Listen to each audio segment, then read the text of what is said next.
কলমি শাক বড় বড় করে কেটে, আলু দেব, বেগুন দেব, কুমড়ো দেব, আর এখানে পোস্ত, কাঁচা লঙ্কা, রসুন বাটা এইভাবে কেটে নিয়েছি। সবজিগুলো কেটে নিয়েছি পাশে। ফোড়নে দিয়েছি শুকনো লঙ্কা আর কালো জিরে। কেটে রাখা সবজিগুলো দিয়ে দিলাম, নুন দিচ্ছি,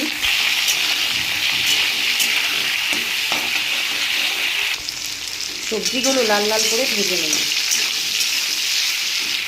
হলুদ দিয়ে দিলাম, মশলাটা দিয়ে দিলাম, পোস্ত, কাঁচা লঙ্কা, রসুন। মশলাটাকে কষিয়ে নেব ভালো করে। শাকগুলো দিয়ে দিলাম, একটু নেড়ে চেড়ে ঢাকা দিয়ে দেবো, জল দেবো না।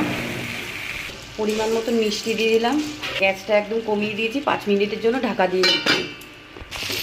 পুরো তেল ছেড়ে দিয়েছে, শুকনো শুকনো হয়ে গেছে, আমি নামিয়ে নিলাম।